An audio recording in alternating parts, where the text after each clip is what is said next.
Friends, இன்னைக்கு நம்ம சுட சுட பேபிகார்ன் பக்கோடா எப்படி செய்யறதுன்னு பார்க்கலாம். இது ஈவினிங் ஸ்நாக்காக காஃபி அல்லது டீ கூட சேர்த்து சாப்பிட்டு பாருங்க.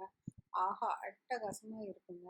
ரொம்ப ரொம்ப ஈஸியானது தான். வீட்டில் இருக்கிற அவைலபிள் திங்ஸ் தான். பட் பேபிகார்ன் மட்டும் இல்லைன்னா அதை மட்டும் கடையில் வாங்கினா போதும். இதுக்கு தேவையான இன்க்ரீடியன்ட்ஸ் எல்லாமே இந்த லிஸ்ட்டில் வந்து கொடுத்துருக்கேன். இப்போ நம்ம பேபிகார்ன் பக்கோடா எப்படி செய்கிறதுன்னு பார்க்கலாம். பேபிகார்ன் வந்து ஒரு 200 கிராம் பேக்கெட்டு, ஒரு பேக்கெட் மட்டும் வாங்கிக்கோங்க. இதை வந்து பொடி பொடியாக அரிஞ்சு எடுத்து வச்சுக்கலாம். இந்த அளவுக்கு சைஸ் வந்து கட் பண்ணிங்கன்னா போதும். ரொம்ப பெருசாகவும் ரொம்ப சின்னதாகவும் கட் பண்ண வேண்டாம். ஒரு பவுல் எடுத்துக்கிட்டு, அதாவது ஒரு சின்ன பாத்திரம் எடுத்துக்கிட்டு அதில் 2 டீஸ்பூன் நெய் விட்டுக்குங்க. அதுக்கப்புறம் 1/2 கப்பு கடலை மாவு, 1/4 கப் அரிசி மாவு, கடலை மாவு ஒரு 100 கிராம் அளவுக்கு, அதுக்கப்புறம் சோடா உப்பு, பேக்கிங் சோடா, அதை கையில் வந்து இந்த மாதிரி நல்லா நசுக்கி விட்டுட்டு போடுங்க. 1/2 டீஸ்பூன் உப்பும் சேர்த்துக்கோங்க. இதை வந்து இப்போ ஒரு சல்லடையில் போட்டு சளிச்சு எடுத்திங்கன்னா எல்லா ட்ரை இன்க்ரீடியன்ட்ஸ் அது எல்லாமே வந்து நல்லா மிக்ஸ் ஆயிரும். அப்படி இல்லைன்னா ஹேண்ட் பிளெண்டர் இல்லாட்டி ஃபோர்க் வச்சு நல்லா மிக்ஸ் பண்ணிக்கோங்க.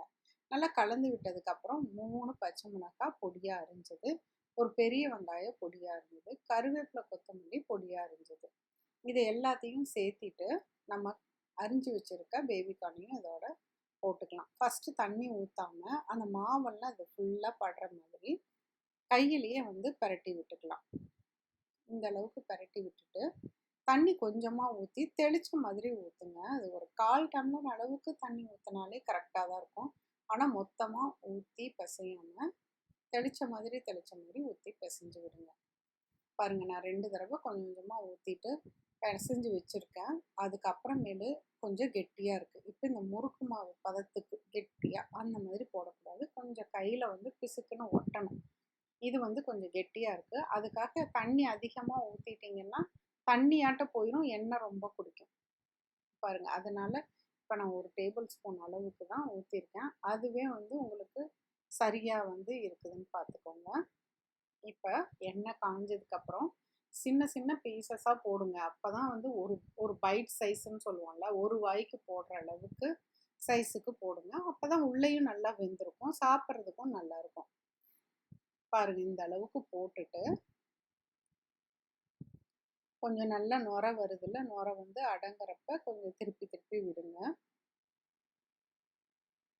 ரொம்ப கசகசன்னு திரும்புறதுக்கே இடம் இல்லாத அளவுக்கு போடவும் வேண்டாம். நான் இப்போ கொஞ்சமாக தான் போட்டிருக்கேன், வீட்டுக்கு அளவாக ஒரு 4 பேர் வந்து சாப்பிட்லாம். அதனால கொஞ்சமாகவே எண்ணெய் வச்சுட்டு அதில் பொரிச்சா போதும். பாருங்கள், நுரை அடங்கி நல்லா கோல்டன் ப்ரௌன் கலரில் வந்துருச்சு. சூப்பராக இருக்குது, நல்லா மொறுன்னு இருக்குது. குளிருக்கு அதுக்கும் இதெல்லாம் செஞ்சு சாப்பிட்டா அந்தளவுக்கு சூப்பராக இருக்குங்க. வீட்லேயும் நீங்கள் எல்லாத்துக்கும் செஞ்சு கொடுங்க. நீங்களும் சாப்பிட்டு என்ஜாய் பண்ணுங்கள். அட்டகாசமாக இருக்கும். மீண்டும் ஒரு புதிய ரெசிபியோடு உங்களை எல்லாத்தையும் சீக்கிரம் மீட் பண்ணுறேன். தேங்க்யூ.